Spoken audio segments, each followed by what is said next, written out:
बलिया से है। बलिया जनपद के गढ़वाल थाना क्षेत्र के योगी जी से भी आगे निकले एसएचओ, जिनका विद्यालय का वीडियो हुआ वायरल। विद्यालय के प्रिंसिपल द्वारा छात्रा से अश्लील बात का ऑडियो हुआ था वायरल होने पर एसएचओ गढ़वाल राम कुमार सिंह पहुंचे विद्यालय में बेटियों से कहा, अगर तुम्हें कोई डराए धमकाए या कोई गलत हरकत करे तो मुझे बताना, मैं उसका घर गिरा दूंगा। जिसका बोलते हुए वीडियो हुआ वायरल। कि आपकी ताकत को और आपकी पहचान को और आपके द्वारा दी गई सूचना के लिए मैं आपको धन्यवाद ज्ञापित करने के लिए आया हूं। मैं आप सबको इसके लिए बधाई देने के लिए आया हूं कि मेरे प्रचार का, मेरे प्रसार का, मेरी टीम के प्रचार का यह असर है कि आपका संदेश मेरे तक पहुंचा। और मैं आपको यह भी बताने आया हूं, ये संदेश पहुंचा देने के बाद अगर किसी ने किसी बेटी से, किसी बहन से, किसी बहन की मां से, किसी बेटी की मां से अगर किसी ने ये कह दिया कि आपने गलत किया तो मैं उसका घर गिरा दूंगा। मैंने क्या कहा आपसे कि अगर किसी ने आपके ऊपर किसी प्रकार का दबाव बना दिया तो मैं उसका रहना दूभर कर दूंगा, उसे रहने का अधिकार नहीं मिलेगा। ये मैं आपसे वादा करने आया हूं। ब्यूरो रिपोर्ट, जन कल्याण न्यूज। खबर मुरादाबाद से है। यूपी सफाई मजदूर संघ की बैठक मुरादाबाद के एक निजी होटल में आयोजित की गई। सफाई कर्मचारियों के मुद्दे को लेकर की गई चर्चा। आपको बता दें, मुरादाबाद के कपूर कंपनी स्थित एक निजी होटल में आज उत्तर प्रदेश सफाई मजदूर संघ की एक बैठक आयोजित हुई। बैठक में जनपद भर के सफाई कर्मचारी मौजूद रहे। वहीं इस बैठक में वरिष्ठ उपाध्यक्ष ओमी लाल वाल्मीकि ने बताया, बैठक का उद्देश्य सफाई कर्मचारियों की समस्याओं को लेकर चर्चा करना था। सफाई कर्मचारियों को जो भी समस्याएं हैं उनको जल्द से जल्द नगर विकास मंत्री से मिलकर दूर कराया जाएगा।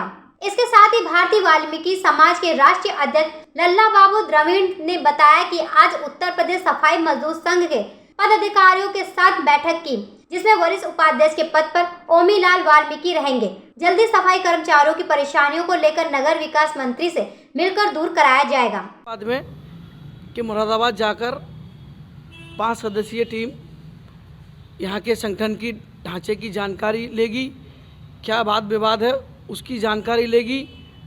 उसके बाद में जो भी संगठन के हित में फैसले होंगे वो प्रदेश कार्यकारिणी में लाए जाएंगे और प्रदेश कार्यकारिणी उसको तय करेगी कि किस तरीके से संगठन के ढांचे को और आगे बढ़ाना है या किसका निष्कासन होना है या नहीं होना है। दूसरा विषय कि प्रदेश सरकार से लड़ने के लिए हमें अभी से ही रणनीति तैयार करनी होगी उस पर। उसके लिए माननीय नगर विकास मंत्री जी से हम लोग समय के प्रयास में हैं और जैसा कि अभी हमारे महामंत्री प्रदीप चौहान जी ने बताया कि 7 तारीख को हम नगर विकास मंत्री से मिलकर संगठन के माध्यम से सफाई कर्मचारियों की समस्या का समाधान जो नहीं हो पा रहा है वर्षों से, उनके लिए उनको अवगत कई बार करा चुके हैं। दोबारा पुनः अवगत कराते हुए आगे की रणनीति संगठन में बैठ कर तय की जाएगी कि किस तरीके से आंदोलन को और आगे बढ़ाना है और किस तरीके से उनकी मांगों को सरकार से मनवाना है। ओमी लाल जी प्रदेश कार्यकारिणी के वरिष्ठ उपाध्यक्ष के पद पर थे और हैं, उसके लिए उन्हें प्रदेश कार्यकारिणी के अंदर सारी चीज़ें अभी नहीं आई हैं, क्योंकि जो भी फैसला होगा वो प्रदेश कार्यकारिणी लेगी। ना महामंत्री कोई निर्णय लेने के क्षमता अधिकार है, ना अध्यक्ष के पास ये अधिकार है कि वह अकेले निर्णय ले लें, क्योंकि संगठन स्थानीय निकाय सफाई मजदूर संघ संविधान के अनुकूल चलता है और संविधान में हम लोग बहुत अपनी आस्था रखते हैं, क्योंकि वो संविधान ही सरपरे है जो पूरे देश को चलाता है और हम उसका सम्मान करते हैं। देखिए, ये स्वागत समारोह तो था ही, क्योंकि हमारे प्रदेश से नेता हुए थे और भारतीय वाल्मीकि धर्म समाज के हमारे सर्वोच्च लल्ला बाबू द्रविड़ जी, जो कि पूरे देश से भारतवर्ष के भारतीय वाल्मीकि धर्म समाज के बहुत बड़े हमारे वाल्मीकि धर्म समाज के अनुयायी हैं। और यहाँ जो आए थे हमारे स्थानीय निकाय सफाई मजदूर संघ के प्रांतीय महामंत्री भाई प्रदीप चौहान जी गाजियाबाद, दूसरे हमारे महामंत्री हैं भाई बिल्लू चौहान अलीगढ़ और अन्य साथी तमाम वहाँ से पहुँचे हैं हमारे यहाँ मुरादाबाद के अंदर, हम उनका सम्मान स्वागत करते हैं। और जो प्रकरण चल रहा है, एक विवाद चल रहा था कि नगर अध्यक्ष का और वरिष्ठ उपाध्यक्ष पद का, बीच में एक भ्रम पैदा हुआ था बगैर किसी लिखत पढ़त के। ना ही तो मैंने कोई इस्तीफ़ा दिया है स्थानीय निकाय सफाई मजदूर संघ से, और ना ही अध्यक्ष जी जो मानक लाल जी हैं उन्होंने कोई लिखित में मुझको हटाया है। मैं आज भी स्थानीय निकाय सफाई मजदूर संघ का वरिष्ठ उपाध्यक्ष हूँ और साथ में हमारे नीरज वाल्मीकि अध्यक्ष हैं। इस तरीके से हम लोग सब साथ में मिलकर के स्थानीय निकाय सफाई मजदूर संघ के अपने संगठन को काफ़ी मजबूती पर ले जाएंगे।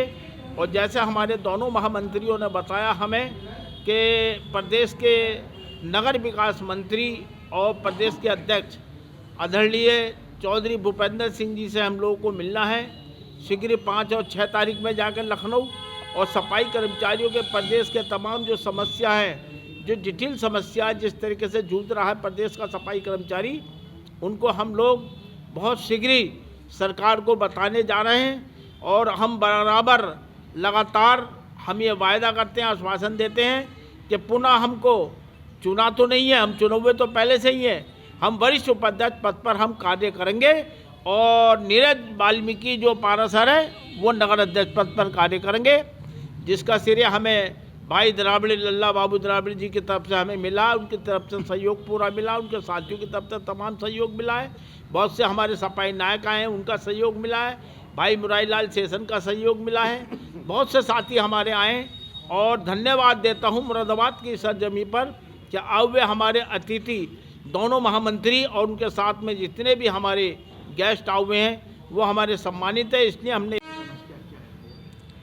आज यहाँ सफाई मजदूर संघ निकायों का जो संघ है, वहाँ बाहर से आए हुए जो अतिथि हैं उनका यहाँ स्वागत किया गया है।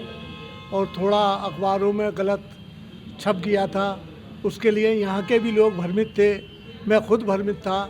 तो आज उसको बिल्कुल साफ करने के लिए हमारे उच्च शीर्ष पदाधिकारी प्रदीप चौहान और अलीगढ़ से आए हुए चौहान साहब, ये सभी यहाँ आए हुए हैं और आज वो सब साफ किया है। इसमें मेरा भी सहयोग है कि आपस में ऐसा कोई वो नहीं होना चाहिए और संगठन को संगठन के तरीके से ही चलाना चाहिए। मुरादाबाद से रहान अंसारी की रिपोर्ट, जन कल्याण न्यूज। खबर बरेली से है। नकाबपोश बदमाश ने कस्बे के एक घर को बनाया निशाना, छत के सहारे घर में घुसकर की लाखों की डकैती। घटना सीसीटीवी कैमरे में हुई कैद। बहेड़ी कस्बा क्षेत्र के मोहल्ला शेखपुरा की घटना।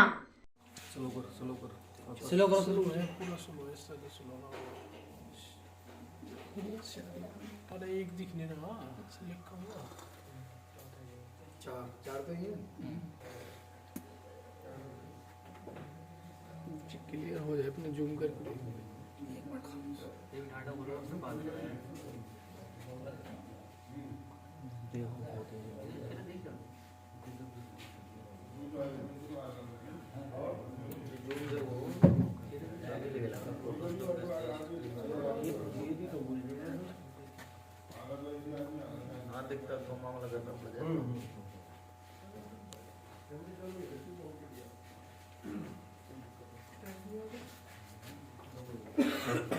बच्चा हटाया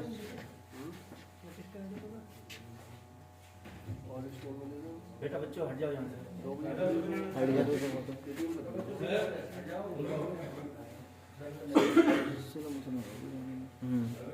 बनी ना भाई, बन गई, सब थोड़ी सी रह गई, उतरते हो गई, एक रह गया बस ये।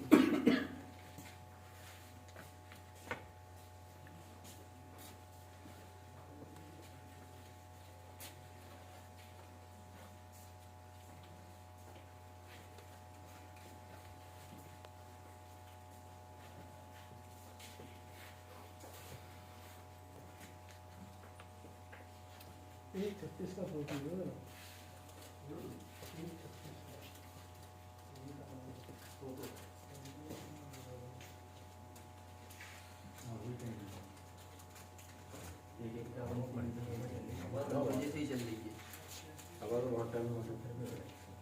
साधन था कि 10 बजे करना।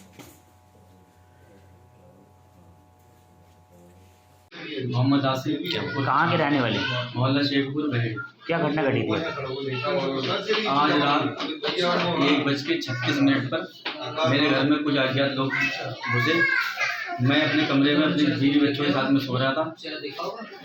1:40 के करीब मेरे कमरे में 2 लोग घुसते हैं, तो मुझे ऐसा लगा कि कुछ लोग आदमी घर में घुस गए, चोर डकैती डालने के। तो मैं वहीं पे चपक के लेट गया चुपचाप। बाकी वो जो भी करते रहे, लूटपाट करते रहे। फिर मैंने अपने भतीजे को मैंने फ़ोन करा। मेरे मोबाइल मेरे पास था, तकिए के नीचे से मैंने निकाला और सबसे पहले अपने भतीजे को फ़ोन करा। भतीजे ने अपने हमारे चाचा उचा जब करीब में रहते हैं उन सबको इकट्ठा करा। तो वो जब तक वो लोग इकट्ठे हो के आए, वो लोग भाग चुके थे। उनके पास कोई हथियार थे? उनके पास रॉडें थी लोहे की, और वो आपस में बातें भी कर रहे थे कि रॉड लेके आओ और सरिया लेके आओ, और एक उनके हाथ में तमंचे भी थे। लगभग कितने रुपए का माल यहाँ से ले गए? ये मेरे पास करीब 3,10,000 रुपये करीब कैश रखा हुआ था, जो मुझे आज किसी को देना था। उधार के थे पैसे मेरे पास, और बाकी सोना लगभग 4 तोले सोना था, ज्वेलरी थी, वो लेके चले गए। बरेली से फजलुर रहमान की रिपोर्ट, जन कल्याण न्यूज। खबर फिरोजाबाद से है। फिरोजाबाद के थाना टूंडला क्षेत्र में हजरतपुर फैक्ट्री के पास NH2 की जहां शाम 5 बजे करीब फिरोजाबाद से आगरा की ओर जा रही विटारा ब्रेजा कार की अचानक स्टीयरिंग फेल हो गई। कार डिवाइडर को पार कर फिरोजाबाद की ओर जा रही इको वैन संख्या UP 83 AZ से जाकर टकराई। कार के टकराने से फिरोजाबाद की ओर जा रही वैन हाईवे किनारे लगी हुई रेलिंग को तोड़कर सर्विस रोड की ओर जा पहुंची। इस भीषण हादसे में इको वैन में सवार करीब आधा दर्जन लोग घायल हो गए। सूचना मिलते ही राजाताल पुलिस चौकी incharge Sudhir Yadav, highway patrolling car एवं एम्बुलेंस भी मौके पर पहुंच गई। हादसा इतना भीषण था कि इको वैन में बैठी सवारियों को पुलिस एवं हाईवे पेट्रोलिंग टीम की सदस्यों ने बामुश्किल वैन से बाहर निकाला, जिनको तत्काल ही उपचार के लिए सरकारी ट्रामा सेंटर भेज दिया।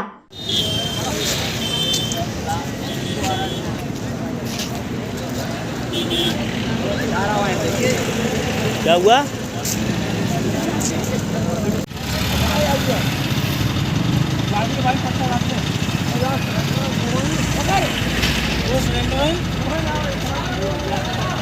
मामला ये है गुरु, जो अपने भैयाबाद से गाड़ी आ रही थी, बिठारे भैया एक गाड़ी आ रही थी, और जो इको आ रही थी इधर टूला की तरफ।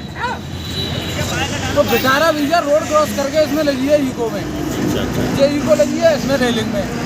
इसमें कितने लोग घायल हुए? कुछ 3-4 लोग घायल हैं, और ड्राइवर का पैर ज़्यादा जख्मी है, इको के ड्राइवर का, और वो लोग तो भाग गई। पुलिस मौके पे आ गई थी? हाँ, पुलिस मौके पे आ गई। फिरोजाबाद से विजय राठौर की रिपोर्ट, जन कल्याण न्यूज। खबर मथुरा से है। मथुरा में राधा रानी की नगरी बरसाना भक्ति के लिए जानी जाती है। यहाँ रहने वाले ब्रजवासियों को उपचार के लिए 50 किलोमीटर दूर मथुरा जाना पड़ता है। ब्रज की भक्ति और मुंबई के डॉक्टरों की टीम ने बरसाना में ब्रजवासियों की सेवा के उद्देश्य से भक्ति वेदांता अस्पताल एवं अनुसंधान संस्था द्वारा आयोजित एक शिविर लगाया गया, जिसमें अत्याधुनिक हाईटेक तकनीकी मशीनों द्वारा ब्रजवासियों के दांतों और आंखों का उपचार किया जा रहा। इस शिविर में मुंबई के नामचीन हॉस्पिटलों के डॉक्टर अपनी सेवा मुफ्त दे रहे हैं। बरसाना के भक्ति वेदांता अस्पताल में मुंबई के डॉक्टरों की टीम हर वर्ष अपनी निःशुल्क सेवा ब्रजवासियों के लिए देती है, जिसका लाभ हजारों लोग उठाते हैं। डॉक्टर ब्रज में आकर अपनी सेवा और सौभाग्य मानते हैं। उन्होंने कहा कि हम सेवा के उद्देश्य से यहाँ आए हैं। लाखों के ऑपरेशन को हमारी टीम 5 से 7 हजार के कम खर्च पर हमारी टीम फ्री दवाई और फ्री आंखों के मोतियाबिंद का ऑपरेशन कर रही है। एडमिट करते हैं। पहला स्टेप है कि दवा देके घर में आओ, उससे पूरा कंट्रोल हो गया तो तुरंत एडमिट उसमें रखते, फिर उनको एडमिट करके, लेकिन हम वापस नहीं करते।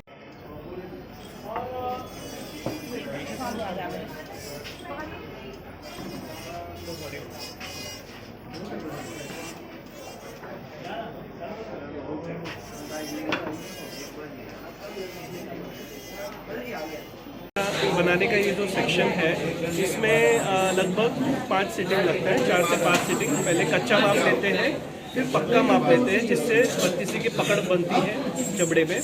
फिर उसके बाद बाइट लिया जाता है जिसके ऊपर इस तरह से ट्रायल बनाया जाता है। हमारे यहाँ पे लैब टेक्नीशियंस वगैरह सारे हैं यहाँ पे, दिन और रात पूरा मेहनत करके वो फटाफट हमें लैब स्टेप्स प्रोवाइड करते हैं। जिस तरह से वो लैब स्टेप्स आते हैं फटाफट हमारा क्लिनिकल वर्क करते हैं। तो हमारी जो जुगलबंदी है वो बहुत इंपॉर्टेंट है और ये कई सालों से है। इस बार काफ़ी डॉक्टर्स आए हैं जिन्होंने केस शुरू किया, उन्होंने वो केस पूरा कंप्लीट करना है। उस हिसाब से सब रिकॉर्ड असिस्टिंग डॉक्टर हैंड्स भी बहुत तगड़ा है हमारे साथ। टेंशन में कितनी टीम है आपकी, कितने लोग हैं टेंशन में? फिलहाल I think it is more than 8 doctors end of course more than 8 assisting hands. तो हमारा सारा एक्सटर्नल वर्क जो होता है वो फटाफट ख़त्म हो जाता है, तो हम पेशेंट पे ज़्यादा टाइम देके हमारा वर्क। भैया ब्रिजवासियों की कितने टारगेट लेके आए 32 लगाने का, कितने? लास्ट टाइम तो हमने टारगेट से बाहर काम किया था, 80-90 32 बनाई थी लास्ट टाइम। इस बार हम लगभग उसको पहुंच रहे हैं क्योंकि 2 दिन बारिश के वजह से कुछ ब्रिजवासी लोग आ नहीं पाए जिस तरह से हमें सोचा था। पर जो आ रहे हैं हम उसको फटाफट करके दे रहे हैं, हम उनको डिले नहीं कर रहे हैं। कितना है लगभग, कितना बन जाएगा इसको? अभी तो 75 क्रॉस कर चुका है, 75 तो आराम से क्रॉस अभी तक हो चुका है। हाँ, अभी कल से हम 32 देना शुरू करेंगे क्योंकि ये 32 का ये स्टेज से लेके जो फाइनल स्टेज होता है उसको प्रोसेसिंग पीरियड बोलते हैं, जो लैब में बहुत टाइम लगता है। उसको भट्टी में जैसे पकते हैं ना, पकाने देते हैं, उससे भट्टी में पकने को ही 1 घंटा लगता है एक 32 को। अभी 75 32 का काम उनके ऊपर लोड भी उतना है क्योंकि क्वालिटी चाहिए तो उतना टाइम देना पड़ेगा। फिर वो क्वालिटी वर्क के बाद पॉलिशिंग होता है, तो एक 32 को लगभग 15-20 मिनट पॉलिशिंग को भी लगता है ताकि चकाचक चमकता हुआ डेंचर हम दे सके उनको। उसके बाद भी हमारा काम ख़त्म नहीं होता है। उसके बाद हमको डेंचर को चेक करना पड़ता है कि सही साट बना है कि नहीं, कहीं चूब रहा है, कहीं गड़ रहा है, कहीं बैठ नहीं रहा है, कहीं हिल रहा है। तो ये एडजस्टमेंट के लिए भी काफ़ी डॉक्टर्स हैं हमारे यहाँ जो हमारे लिए स्टेपनी की तरह काम करते हैं। हमारे जाने के बाद भी वो लोग इधर सेवा देते हैं और 1 महीने बाद भी आके वो लोग फॉलोअप देते हैं, जिससे क्या होता है इतना जो ट्रीटमेंट किया उसको सक्सेस मिले। नहीं तो फिर 2 मिनट भी नहीं लगता है 32 को उठा के कचरे के डब्बे में डालने। शुरू की रविवार को और तब से अभी तक जो है हज़ारों मरीजों को हमने इलाज किया। जहाँ किसी के जबड़े जो डेंचर्स बोलते हैं हम, वो हमने लगाने की काम भी शुरू कर दिए। कई लोगों का आज दे रहे हैं हम लोग, 2 दिन में किसी का पूरा हो जाएगा। उसके साथ साथ दांत जो सड़े हुए दांत भी हम निकाल रहे हैं अभी, और दांत की सफ़ा हो रही है और दांतों में कोई छेद हो गया तो वो भी हम जो है भर रहे हैं। और इस साल में खास करके जो नस का इलाज बोलते हैं, रूट कैनाल ट्रीटमेंट, वो भी हमने शुरू की। तो जिसमें जिसके बहुत सड़े हुए दांत है, जो दांत निकालने के रखे तो हम उसको बचा के और रूट कैनाल करके बचा भी रहे। तो ये भी कार्य जारी है। हम परसों यानी गुरुवार को दोपहर तक हम लोग कार्य करने वाले हैं। यहाँ सब डॉक्टर सवेरे 9 बजे आके शाम को 6-7 भी बज जाता है उनको। जब तक मरीज है तब तक हम लोग उनका इलाज कर रहे हैं। मथुरा से अमित शर्मा की रिपोर्ट, जन कल्याण न्यूज। खबर मुरादाबाद से है। महिला ने अपने जेठ पर बुरी नीयत से दबोचने और छेड़छाड़ करने का लगाया आरोप। आपको बता दें, मुरादाबाद के नागफनी थाना क्षेत्र की रहने वाली एक महिला ने मुरादाबाद एसएसपी को एक शिकायती पत्र देते हुए अपने जेठ पर छेड़खानी का आरोप लगाते हुए कार्रवाई की मांग की है। दरअसल दिए गए शिकायती पत्र में महिला ने बताया कि जब उसका पति घर पर नहीं था तब उसके जेठ ने बुरी नीयत से उसको दबोच लिया। महिला ने इसका विरोध किया तो उसके साथ मारपीट की। महिला का आरोप है कि जब उसने इस मामले की शिकायत नागफनी पुलिस से की, मगर पुलिस ने उसकी शिकायत पर कोई कार्रवाई नहीं की। वहीं महिला कार्रवाई की मांग को लेकर पूरी रात थाने के बाहर बैठी रही, लेकिन पुलिस ने उसकी एक ना सुनी। जिसके बाद महिला न्याय की गुहार लगाते हुए एसएसपी कार्यालय जा पहुंची और अपने जेठ शामिर के खिलाफ एक प्रार्थना पत्र देते हुए कार्रवाई की मांग की है। मैं बैठा हुआ था दुकान पे, अपनी चाय की दुकान है मेरी। मैं तो अब मुझे पता लगता है कि घर में शोर मच रहा है। मेरे पापा का नंबर से फ़ोन आता है, फ़ोन उठाया मैंने तो शोर की आवाज़ आई मुझे। अब मैं भागा घर गया अपने बड़े भाई को लेकर के। मेरे मामा के भाई लड़के बैठे हुए थे, चाय पीने आए थे मेरे पास। उन्हें लेकर के जाकर के देखता हूँ तो मेरी बीवी का शामिर ने, मेरा जो तायाजाद भाई है, उसका गला पकड़ रखा था। जाकर के हाथापाई हुई। हाथापाई के बाद इसे मैंने बामुश्किल तमाम छुड़ाया तो ये बेहोश पड़ गई एकदम। मैंने छूटते ही ये बेहोश होकर के गिर गई। मेरे समझ नहीं आया मैं क्या करूं। तो इसके कपड़े भी फटे हुए थे उस टाइम पे। मैंने इसे संभालने की कोशिश करी। मारा पीटी में ही फटे होंगे कपड़े, लाजमी सी बात है। जो मारपीट कर रहा है मारपीट की वजह सर ये है, स्टार्टिंग यहाँ से हुई है कि जब से मेरा बेटा हुआ है, हम नीचे वाले कमरे में रहते हैं। हमारे पास एक नीचे का कमरा है, एक ऊपर का थोड़ा सा बड़ा सा एरिया है। वहाँ पापा रहते हैं, नीचे कमरे में हम रहते थे। हमारा बच्चा रात को रोता है, लाजमी है बच्चा रोएगा। तो इनकी मदर को, जो शामिर जो है जिसने मारा है, उनकी मदर को बहुत परेशानी थी कि इसका बच्चा रोता रहता है, हराम का पिल्ला और ऐसा और वैसा कह सुन के हमसे लड़ाई झगड़ा करके हमें ऊपर शिफ्ट कर दिया, हमारे फादर को नीचे शिफ्ट कर दिया। अब हम इतना चाह रहे थे, मेरे फादर की तबीयत ख़राब हो रही थी, पैरालिसिस की कंडीशन है उनकी थोड़ी, तो ट्रीटमेंट चल रहा है, उनकी ज़्यादा दिक्कत हो रही थी। नीचे टॉयलेट नहीं है, तो हमने कहा 2-3 दिन के लिए नीचे शिफ्ट करना चाह रहे हैं, उन्हें ऊपर शिफ्ट करना चाह रहे हैं, और हम 2-3 दिन नीचे हो जाएँ जब तक उनकी तबीयत ठीक नहीं हो रही है। तो इस बात पर मसला हुआ है कि बड़ों में बातचीत चल रही थी, उसके कानों में पहुँची। मैं दुकान पे बैठा हुआ था, वो बाहर से गाली बकता हुआ आया, उसने यही बात सुनी कि ये लोग नीचे क्यों आ रहे हैं। इससे आके पहला सवाल यही था उसका कि तू नीचे आई कैसे, अब अपने कमरे में नहीं आएगी तो कहाँ जाएगी। ये छेड़खानी किसने करी है? छेड़खानी शामिर ने करी है, मेरा तायाजाद भाई है शामिर। हाँ जी। क्या चाहते हैं आप लोग? सर मैं बस इंसाफ चाहता हूँ कि इसके वो साथ जो ज़्यादती हुई है, जिस पे मैंने आज तक टच नहीं करा अपनी बीवी को, मेरी बीवी को मेरे घर में घुस करके वो मार करके जा रहा है, दीवार में सिर दे के मार रहा है, डॉक्टर MRI लिख करके दे रहा है। मेरे पास तो नहीं है, मैं तो चाय वाला हूँ। इसका पुलिस से शिकायत करने के लिए गए थे, पुलिस ने तो मुझे बिठा लिया पकड़ के, उसे भी बिठा लिया। बहुत कोशिश करी कि मैंने सिर्फ और सिर्फ इतना कहा, सर मेरी गाड़ी खड़ी है, आप गाड़ी रोक लो, मेरे साथ चल लो, मेरी बीवी का हाल देख लो बस मेरे घर पे जा करके। मेरी बीवी का हाल कोई देखने नहीं आया। ऐसा तो नहीं कि कोई जमीन से जुड़ा मामला हो? ज़मीन से जैसे कि कोई मामला, कोई पारिवारिक कोई विवाद नहीं है, सिर्फ इतना सही विवाद है कि मेरी जब से शादी हुई है, मुझसे, मेरे बच्चे से और मेरी बीवी से खार रखी जाती है कि तुम यहाँ नहीं रहोगे, तुम्हारा कोई हिस्सा नहीं है, तुम्हारे बाप का कोई हिस्सा नहीं है, यहाँ से निकल जाओ। कौन थाने का मामला क्या है? जी मैं थाना नागफनी है, ये थाना नागफनी का मामला है। मैं थाना नागफनी बुकानाला तकिया बुद्धा शाह की रहने वाली हूँ। 25 तारीख को मेरे जेठ ने बिना के बाहर से गालियाँ बकते हुए आते हुए मेरे कमरे में घुस गए, मेरे साथ बदतमीजी करी, मेरे साथ छेड़छाड़ करी बहुत ज़्यादा। मेरे जेठ ने शामिर जी। फिर इसके बाद जो हुआ, मैंने अपने शौहर को बुलाया, जैसे तैसे मैं हालत में नहीं थी कि इसके कपड़े वपड़े मेरे सब फट चुके थे। क्या चाहते हैं आपके जेठ आपसे? मेरे जेठ मुझसे ये चाहते हैं कि मैं घर छोड़ करके चली जाऊँ। बस उन्हें मेरा वहाँ रहना पसंद नहीं हुआ, जो मेरे बच्चे को जान से मारने की धमकी देते हैं। मैं 25 तारीख को जब मैं गई थाने अपनी मम्मी के साथ, तो मेरी कोई कार्रवाई नहीं हुई। फिर इसके बाद मैं SSP साहब के पास गई, क्योंकि उन्होंने मेरे शौहर को बिठा लिया था उसके साथ, शामिर के साथ।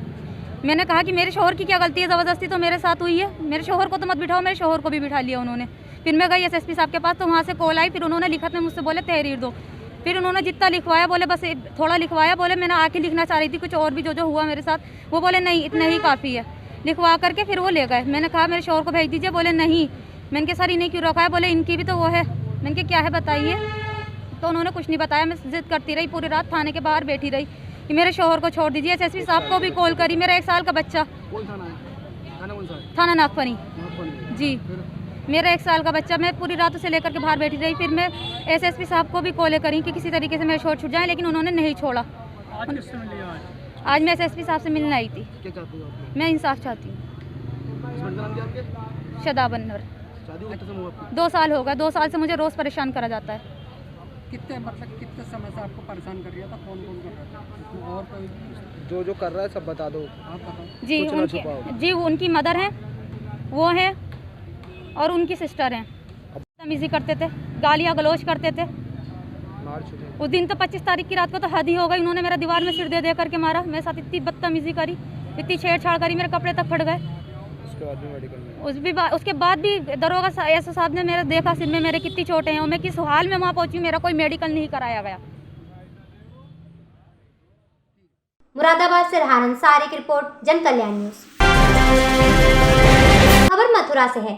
थाना कोतवाली इलाके में घोली प्याव पर एक 2 मंजिला गारमेंट शोरूम की दुकान में भीषण आग लग गई। आग इतनी भीषण थी कि आग ने कुछ ही क्षणों में विकराल रूप धारण कर लिया। अग्निकांड में लाखों रुपए का सामान जलकर स्वाहा हो गया।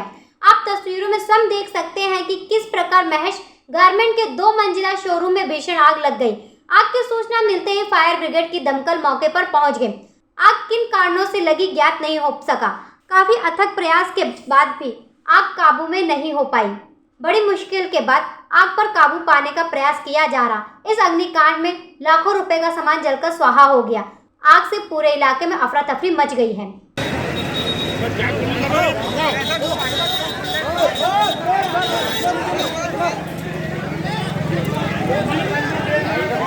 कट गई। हाँ भाई आप आगे आना।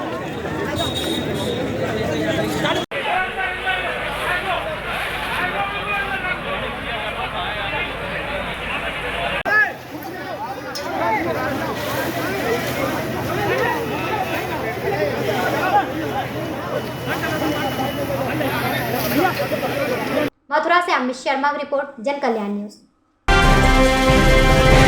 खबर मुरादाबाद से है। बालाजी महाराज का मनाया गया 21वां वार्षिक महोत्सव। आपको बता दें, मुरादाबाद के बारादरी स्थित संकट मोचन श्री बालाजी दरबार प्राचीन बाबा मंदिर प्रांगण में श्री बालाजी महाराज का 21वां वार्षिक महोत्सव बड़े धूमधाम के साथ मनाया गया। वहीं इस पावन पर्व के अवसर पर बाबा का भव्य श्रृंगार किया गया। 56 भोग लगाकर विशाल भंडारे का भी आयोजन किया गया। इस मौके पर सभी भक्तों ने बाबा का प्रसाद वितरण किया और कार्यक्रम का आयोजन श्री बालाजी जन सेवा समिति द्वारा किया गया। कार्यक्रम में मुख्य रूप से दरबार के महंत पंकज बाबू, अखिलेश गुप्ता, अनुश्री, जितेंद्र यादव, पवन यादव, मोनू यादव, दुष्यंत, विकास, लक्ष्मण, रिंकू आदि लोग मौजूद रहे। मेरा नाम महंत पंकज बाबू है। आज हमारा भंडारा जो है 21वां वार्षिक महोत्सव हमारा ही आज हमारे 21वां महोत्सव पर संपन्न होने जा रहा है। इसमें कि पहले दिन हमारे बालाजी महाराज का भव्य श्रृंगार किया गया, जोत बालाजी से आई थी। उसके उपरांत हमने जो है अखंड रामायण का पाठ आरंभ किया। कल हमारी रामायण का पाठ संपूर्ण हुआ था। आज उसके उपलक्ष्य में यहाँ बाबा का श्रृंगार भी किया गया। फिर 56 भोग बाबा को लगा गए। दरबार के बाहर कार्यक्रम भंडारा का विशाल भंडारा कार्यक्रम चल रहा है। इसमें सभी भक्तों का बड़ा सहयोग रहा है और इसका आयोजन श्री बालाजी समिति कर रही है और राष्ट्रीय योगी शाखा का भी इसमें सहयोग रहा है। देखिए, कलयुग के अवतार है श्री बालाजी महाराज। जो बालाजी महाराज जी की भक्ति और भाव सेवा करता, बालाजी श्रृंगार चढ़ाता है, छोला चढ़ाता है, भोग लगाता है, श्री महेंद्रपुर वाले श्री बालाजी महाराज उस भक्ति समस्त मनोकामना पूर्ण करते हैं। जय श्री राम। मुरादाबाद से रहान अंसारी की रिपोर्ट, जन कल्याण न्यूज।